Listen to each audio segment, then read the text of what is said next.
And I get this a lot. So if a child can focus on a video game or playing on the iPad for hours, Yeah. But they can't focus in class or get simple tasks done, well, how does this differ from like ADHD? Or how can they have ADHD if they can focus for hours on the iPad? Right. So this is a very big comment that I get a lot during my intakes, because they're like, it's just so hard for me to believe that, because look at him on his phone, look at him on the video games. And I'm like, I know, it seems so counterintuitive.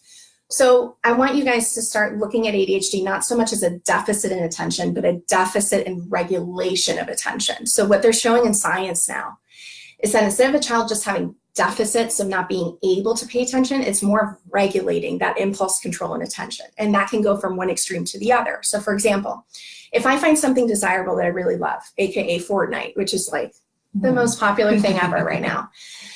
If a child feels that that's a preferred activity for them, they go into this state in the science that they found it includes hyper focus. So I'm going to hyper focus. I can't even regulate the extremity of my attention. And so I'm going to hyper focus on this activity. So it's not so much an inability to pay attention, it's about how we're regulating the extremity of that attention and impulse control. I don't know if that made sense. Well, they're getting that instant gratification from the game, so they're more motivated to keep playing the game. Yeah, and it's very reinforcing. Exactly. And when they've done studies too on video gaming, if there's various rewards that are coming up on that screen that are stimulating, notice too, it's super stimulating to be on a video game. It's an escape almost. So different areas in the brain that are indicated in addictive cycles they light up like a Christmas tree. So obviously a child that has difficulty regulating impulse, when they find this addictive like screen and game, they're gonna gravitate toward that. And if they're doing math homework or science or reading, they may not get that instant gratification. It takes more resources to do that too. Exactly. So that's why they're not able to focus as much on the math homework. Absolutely. All right. And what parenting techniques can you recommend to help manage a child with ADHD? My biggest suggestion to parents out there is connection. If you cannot come from a place of connection with your child and you're coming from a place of frustration and anger and irritability, you're going to lose out long-term on that receptivity of the child. So my number one thing is, let's say you're trying to get to Johnny to move from the Fortnite to their homework assignment. And let's say that Johnny's sitting and he's sucked into the screen and you're on the other side in the kitchen chopping up carrots for dinner, and you just stepped on a Lego and you want to pull your hair out because things have to be done. My thing is, you got to first look at how you're approaching that child. Are you approaching in an escalated state? Are you in one side of the room and he's here sucked in with his attention here and you're going like this, and you're going like this to this child?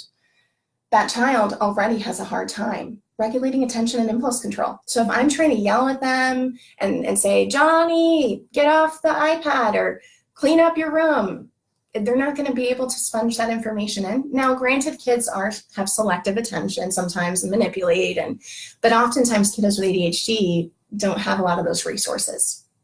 So what you want to do is get on their level, make eye contact, and break down what you need from them and be very specific in what you need from them. So for example, if I need them to clean up the room, and I know that that's the biggest battle of them all. It's a very common complaint we have with our parents. Instead of saying, Johnny, I need you to clean up your room, you get on their level, you make eye contact. Sometimes it also creates, if you can do some physical touch, that helps redirect them a little bit too. And say, buddy, I need you to help me cleaning up your room by first taking these items and putting them in this bin. Can you help me do that? Show me your good listening skills.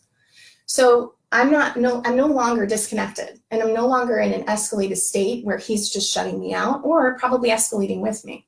Now we're both a team. Okay. And I feel connected, I feel heard, and now I know exactly what's expected of me. Okay. So my chances of being more receptive to following through with that command can definitely increase, because what am I going to do when my parents literally right here speaking in a neutral, nice tone to me and breaking down what they need from me versus on the other side of the room, yelling a very vague thing they need. Excellent example. Thanks. And can a child outgrow ADHD? Most of the science says that it's a chronic condition, so I'm not going to necessarily say that you can outgrow it, but I do think that there's symptom amelioration and definitely a better way to manage and navigate through their symptoms over time.